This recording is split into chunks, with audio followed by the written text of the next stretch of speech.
प्रोसेसरचा unit 1 आहे. ह्याच्यामध्ये आपल्याला बेसिक्स म्हणजे जनरली आहेत जास्त 1 आणि 2 युनिटमध्ये. तर ओरलला या 1 आणि 2 युनिटचं वेटेज जास्त आहे. तर जनरली बेसिक्समध्ये आता युनिट 1मध्ये काय आहे की आर्किटेक्चर ऑफ 8086 मायक्रो प्रोसेसर. तर मेन म्हणजे 2 थिंग्स आहेत, मायक्रो प्रोसेसर असतो एक आणि कंट्रोलर असतो. मग आधी आपण ह्या दोन्हीचा डिफरन्स बघू म्हणजे आपल्याला युनिट काय आहे हे समजेल. तर इथं डिफरन्स आहे पेज नंबर 6वर. ह्याच्यात काय आहे की microprocessor is a central processing unit on a single chip require external component to function. म्हणजे मायक्रो प्रोसेसरमध्ये काय असतं की CPU-मध्ये एक सिंगल छोटीशी चिप रिक्वायर्ड असते, लागणार असती एक्सटर्नल कंपोनंट्सच्या फंक्शनसाठी. म्हणजे मॉनिटर, CPU, अजून माऊस हे सगळं फंक्शन करण्यासाठी CPU-मध्ये एक छोटीशी चिप असते, त्याला म्हणतात प्रोसेसर. आणि मायक्रो कंट्रोलर म्हणजे काय, micro control is integrated circuit include CPU, memory, IO, peripheral, single chip. म्हणजे काय की मायक्रो कंट्रोलरमध्ये एक सर्किट असतं. मायक्रो कंट्रोलर कुठले आले, आपण आर्डिनो युनो वापरला आता हार्डवेअर मॉडेल करताना, त्याला म्हणतात मायक्रो कंट्रोलर. तर त्या मायक्रो कंट्रोलरमध्ये काय काय असतं, तर CPU-मध्ये ते इन्क्लूड असतं. त्याच्यात मेमरी, IO म्हणजे इनपुट आउटपुट डिव्हायसेस असतात आणि पेरिफेरल सिंगल चिप असते, एक छोटीशी चिप असते. तर आता साईज काय आहे सर्किटची ती बघू. तर larger circuit due to external memory, IO devices आणि ह्याचं सर्किट जे आहे प्रोसेसरचं हे मोठं असतं आणि ह्याचं कंट्रोलरचं छोटं असतं. ह्याच्यामध्ये एक इंटिग्रेटेड सेम चिप्स प्रेझेंट असतात कंट्रोलरमध्ये. कंट्रोलर म्हणलं की समजायचं एक चिप. आता त्या ह्याच्यामध्ये मायक्रो कंट्रोलर जो आर्डिनो युनो होता त्याच्यामध्ये पण एक सेंट्रलमध्ये एक छोटीशी चिप होती, कडेनी हे सगळे असे पोर्ट्स लावलेले होते. त्या पोर्ट्सच्या इथं एक पिन होती रिसेटची. तर हे सगळं जे आहे ते कंट्रोलरमध्ये इन्क्लूड होणार आणि प्रोसेसरमध्ये हे CPU-च्या आतलं सगळे फंक्शनिंग्स असतात. तर आता पॉवर कन्झप्शन बघू. तर higher power consumption due to external components. तर CPU जो आहे तो लवकर गरम होतो कारण की त्याच्यावरती monitor, mouse, printer, external hardware मॉडेल्सचं कनेक्शन डिपेंडेड असतो, त्यामुळे त्याच्यावर लोड जास्त आहे. आणि जो कंट्रोलर आहे त्याच्यामध्ये low power consumption suitable for battery devices. Generally आता कंट्रोलर कशात येणार, मोबाईल फोन्स, अजून आर्डिनो युनो, इलेक्ट्रॉनिक कंपोनंट्स, AI-मध्ये. तर मग त्याच्यामध्ये लो कन्झप्शन ऑफ पॉवर असणार कारण की त्याची जी बॅटरी आहे ती संपायच्या आधीच आपण त्याला पोर्ट करतो म्हणजे चार्ज करतो. Cost higher cost due to external components. तर जनरली मायक्रो प्रोसेसरची कॉस्ट जास्त असते, कंट्रोलरची जरा कमी असते. ॲप्लिकेशन्स पाहिजे तर personal computer servers, high performance system. आणि मायक्रो कंट्रोलरचं आत्ता सांगितलं होतं इलेक्ट्रॉनिक्समध्ये, IoT-मध्ये म्हणजेच AI-च्या IoT-मध्ये आणि एम्बेडेड सिस्टम्समध्ये. Registers has few register reliefs and external memory, has more register and efficiency on chip. Registers म्हणजे जे इम्पोर्ट केलेले असतात ते. Architecture based on von Neumann's architecture where the program and the data memory shares the same bus. दोन आपल्याला माहिती आहे, 2 architectures आहेत, वन ह्युमन आणि हार्डवर्ड. डेकोमध्ये होते 3rd सेमला. तर त्याच्यामध्ये वन न्यूमनमध्ये काय असतं, where the data and memory same बसमध्ये असतं. डेटा आणि मेमरी दोन्ही एकाच बसमध्ये असते. आणि हार्डवेअरमध्ये डेटा आणि मेमरी सेपरेट बसेसमध्ये असते. Bus system use in external bus system आणि ह्याच्यामध्ये इंटरनल बस सिस्टममध्ये यूज होतं आहे कंट्रोलरला. एक्झाम्पल ह्याचं इंटेल कोर आहे, अजून रायझन आहे. आता कंट्रोलरमध्ये 8051 आर्किटेक्चर, आर्डिनो जे आपण यूज केलं. Power saving features, do not build power saving modes. हे तर CPU काय करतं, पॉवर सेविंग मोड्स नसतात पण आपल्या फोन्समध्ये पॉवर सेविंग मोड असतात. So include power saving modes for energy efficiency operations. Memory काय की रिक्वायर्ड रॅम आणि रोम. आणि ह्याच्यामध्ये रॅम, रोम, एम्बेडेड चिप सगळं लागतं. सो बेसिकली आपल्याला समजलं आहे आता कंट्रोलर आणि प्रोसेसरमधला डिफरन्स. आता हा जो युनिट आहे फर्स्ट तो प्रोसेसर रिलेटेड आहे. प्रोसेसर म्हणजे काय, जे CPU-च्या आत प्लेस्ड आहे. तर त्याच्यामध्ये काय, पहिलं जे प्रोसेसर बिल्ड झाले ते आर्किटेक्चर ऑफ 8086. तर आता हे बघू आपण काय आहे. तर ह्याच्यामध्ये 2 युनिट्स असतात. हा डायग्राम IMP आहे. हा डायग्राम येऊन गेला आहे पेपरला इनसेमला, पण आता इम्पॉर्टंट आहे जर तुम्हाला ओरलला विचारलं तर. BIU आणि EU हे दोन ह्याचे पार्ट्स आहेत. त्या BIU म्हणजे काय असते, बस इंटरफेस युनिट. EU म्हणजे एक्झिक्युशन युनिट. तर आता 8086 has 2 main execution unit and bus interface unit, 2 unit आहेत असं सांगितलं आहे, BIU आणि EU. तर हे BIU म्हणजे काय, बस इंटरफेस युनिट. हे काय करतं तर हे फेच करतं इन्स्ट्रक्शनला. जसं की आता आपण एखादा कोड टाईप केलं, काहीतरी सर्च केलं किंवा काहीतरी मागितलं कम्प्युटरला की माझं डाउनलोड्स दाखव, माझं हे दाखव, तर ते डेटा फेच करतं का CPUमधनं. ते फेच केलेला जो डेटा असतो तो मेमरी डिकोड करते. कारण की जेव्हा डेटा आपण एंटर करतो एखाद्या CPUमध्ये, एखाद्या मॉनिटरमध्ये जेव्हा आपण डेटा एंटर करतो तेव्हा तो 01च्या लँग्वेजमध्ये कन्वर्ट होतो. तो डेटा परत आहे अशा सिच्युएशनमध्ये आपल्याला दाखवण्यासाठी त्यांना ते 01च्या लँग्वेजमधनं आहे अशा डेटाच्या आपल्या फेसमध्ये आपल्याला परत रिटर्न करायला लागतो. सपोज आता मी डाउनलोड्समध्ये एखादा PDF मागितला, आधी मी PDF डाउनलोड एंटर केला, सपोज मी टाईप केली एखादी वर्ड डॉक्युमेंट, त्याचा PDF जनरेट करून स्टोअर केला, तो मी 10-15 दिवसांनी 2-3 तासांनी परत मागितला की डाउनलोड्समध्ये जाऊन हा PDF मला पाहिजे परत, तर तो डेटा ऑलरेडी एंटर होताना 01च्या लँग्वेजमध्ये कन्वर्ट झालेला असतो. तर CPU काय करणार, तो डेटा माझ्यापर्यंत पोहोचवणार 01च्या लँग्वेजमधनं कन्वर्ट करून परत आहे असा मी जसा टाईप केलं तर तसाच. मग ते इमेजेस असो, ऑडिओ व्हिडिओ काही असो, टेक्स्ट असो, सगळं ते करणार. तसंच ते डेटा काय करतं, फेच करतं. फेचिंग म्हणजे काय, घेणं. डिकोडिंग म्हणजे काय की 01पासून ते आहे अशा लँग्वेजमध्ये चेंज करणं. While EU execution instruction, EU म्हणजे काय की एक्झिक्यूट करणं. आता बाबा घेतलं, डिकोड केलं, आता एक्झिक्यूट करा. The BIU manage the data to transfer between microprocessor, memory and IO device. तर हे बस इंटरफेस युनिट आहे ना, ते काय करतं की ट्रान्सफर करतं डेटाला. आता तो जो डेटा आपण सर्च केला, डाउनलोड केला किंवा डिकोड करून दिला, तो डेटा काय करणार, मायक्रोप्रोसेसर आणि मेमरी किंवा IO डिव्हाइस म्हणजे इनपुट आउटपुट डिव्हाइसेसमधनं आपल्याला माघारी भेटणार.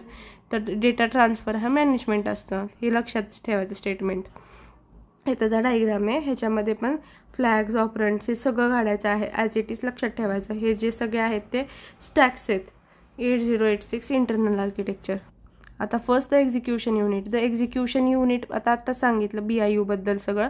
एक्झिक्युशन युनिटमध्ये काय आहे की 8086 टेल्स अबाउट BIU, कसं डेटा फेच करतो, नंतर डेटा डिकोड करतो आणि इन्स्ट्रक्शन एक्झिक्यूट करतो. तर मग EU काय करतं, तर कंट्रोल सर्किटरी, जो सर्किट आहे तो कंट्रोल करतो. डायरेक्ट इंटरनल ऑपरेशन्स, जे आतले ऑपरेशन्स आहेत ते. जनरली जो डेटा आता मी सपोज एखादी व्हॅल्यू टाकली की मला कॅल्क्युलेटरवरती किंवा एक्झाम्पल 1+1 करायचं आहे, तर त्याला कसं कळणार 1+1, त्यासाठी पण काय ते कोड असतो. आपल्याला माहिती आहे की वेगळे ऑपरेशन्स असतात, अँड ऑर नॉट. तर BIU 16 बिट्सपर्यंत आर्किटेक्चर अर्थमॅटिकल लॉजिकल युनिट, त्याच्यामध्ये ॲड, सबस्ट्रॅक्ट हे सगळं करू शकतो. इन्क्रिमेंटिंग पॉवर्स, डिक्रिमेंटिंग पॉवर्स हे सगळं तो करतो. नंतर ते डिकोड केलेले जे इन्स्ट्रक्शन्स आहेत तो आपल्यापर्यंत पोहोचवतो. म्हणजे इनडायरेक्टली ऑपरेशन्स परफॉर्म होण्याचं काम एक्झिक्युशन युनिटमध्ये होतं. ऑपरेशन्स कोणते, add, subtract, multiplication, and or gate, incrementation, decrementation, shifting of binary numbers, हे सगळं EU मध्ये होतं एक्झिक्युशन युनिटमध्ये. हे मी लास्ट टाईम पण सांगितलेलं. असे आपले दोन्ही पार्ट्स कवर झाले 8086चे. तर आता आपण ॲड्रेसिंग मोड्स बघू. तर ॲड्रेसिंग मोड्स म्हणजे काय असतं, तर ॲड्रेसिंग मोड्स म्हणजे जो डेटा ट्रान्सफर होणार त्याच्यावर किंवा इन्स्ट्रक्शन्स जे काय डेटावर परफॉर्म होणार, जसं मी सांगितलं अँड ऑर नॉट किंवा प्लस मायनस, ते सगळं कसं परफॉर्म होतं ह्या सगळ्याबद्दल आहे. तर काय, addressing modes have specific instruction identification of data or operands, the operands assembly language and operands directly move, म्हणजे स्टोअर करतं रजिस्टरमध्ये. आपण जे काय इन्स्ट्रक्शन टाकाल ते रजिस्टरमध्ये जाऊन स्टोअर होतं. इम्पॉर्टंट इन्स्ट्रक्शन्स हायलाईट होतात, डिफाईन होतात. ऑपरंट्सला way of data access, data कसा ॲक्सेस करायचा.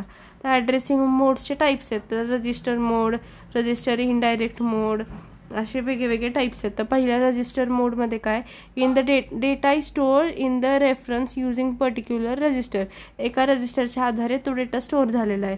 In this mode operands have general purpose register, ह्याच्यासाठी जनरल पर्पज रजिस्टर्स यूज केले गेलेले आहेत. तर ह्याच्यामध्ये मेन म्हणजे काय आहे की इन्स्ट्रक्शन स्टोअर्स होतात. आता हे बघा, मूव्ह AL CL. मूव्ह म्हणजे काय की कॉपी करणार व्हॅल्यू CL मधली AL पर्यंत, म्हणजे CL ची व्हॅल्यू घेऊन AL मध्ये टाकणार. तर एक्सटर्नल क्वेश्चन कसा विचारू शकतो की कॉपी करण्यासाठी आपण कुठली व्हॅल्यू वापरतो, तर आपण मूव्ह वापरतो. एक्झाम्पल दे म्हटलं तर मूव्ह AL टू CL, म्हणजेच काय की CLचा जो डेटा आहे तो AL मध्ये कॉपी होणार. किंवा असं विचारू शकतो की मूव्ह कशासाठी यूज करतो, तर आपण सांगायचं कॉपिंग द व्हॅल्यू, असं यूज होतात फंक्शन्स. मग रजिस्टर इनडायरेक्ट ॲड्रेसिंग ते कशासाठी आहे की in this register mode offset data BX IB source index, destination index, default index हे सगळं यूज होण्यासाठी. जसं की आता मूव्ह एक AL इन ब्रॅकेट SI, आता SI ब्रॅकेटमध्ये AL साईडला आहे. Move the data offset in SI into AL, तर म्हणजे काय की ह्या ब्रॅकेटमधले SIचा डेटा मूव्ह होऊन AL मध्ये जाणार, हे असं म्हणायचं आहे त्याला. इमिजिएट ॲड्रेसिंग मोड म्हणजे काय की ह्याच्यामध्ये जो डेटा आहे त्याला इमिजिएटली किंवा पर्टिक्युलरली पटकन रिॲक्ट करायला लागणार. आणि ह्याला का म्हणतात तर बिट डेटा जेवढे 8, 16, 32 बिट्सचा जो डेटा आहे तो डायरेक्टली इन्स्ट्रक्शन्समध्ये स्टोअर होतो, म्हणून इमिजिएट त्याला म्हणतात, इमिजिएट डेटाबेस. तर आता हे बघू आपण त्याचं एक्झाम्पल.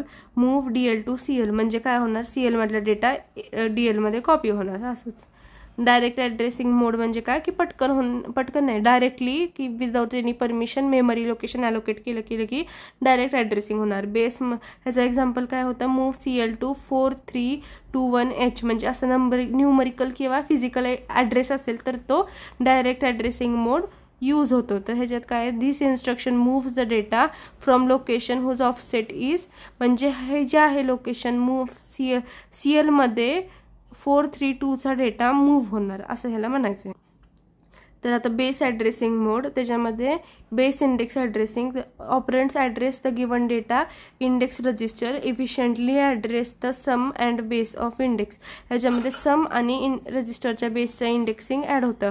तर बेस रजिस्टर काय BX आणि BP, इंडेक्स रजिस्टर काय CI आणि DI, हे आपण घेतलेत. ओके, तर मूव्ह काय करणार, CL BX प्लस CI म्हणजे काय करणार तर load the value of BX plus CI into CL, म्हणजे BX प्लस SIचं CI म्हणते इतके पण BX प्लस SIचं जे ॲडिशन असणार ते CL मध्ये जाऊन स्टोअर होणार.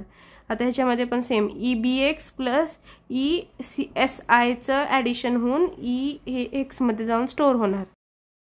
हे आता ॲप्लिकेशन्स आहेत. ॲप्लिकेशन्स आपण आधी पाहिले होते, जसं की smartphones, home application, television, digital camera, व्हिडिओमध्ये, गेम्समध्ये मायक्रो प्रोसेसर यूज होतो, ऑटोमोबाईल्समध्ये यूज होतो, इस्टिमेशनला, GPS लोकेशनला, मेडिकलच्या ह्याच्यामध्ये यूज होतो, डायग्नॉलिसिसला किंवा इम्प्लांटिंग थेरपीज लाईक जसं की पेसमेकर वगैरे हार्टला बसवतात अटॅक आल्यावर, ते सगळं.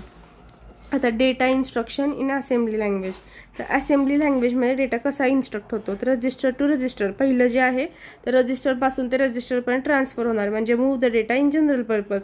म्हणजे काय की जो BXचा डेटा आहे इथं, BXचा डेटा AX मध्ये जाऊन कॉपी होणार.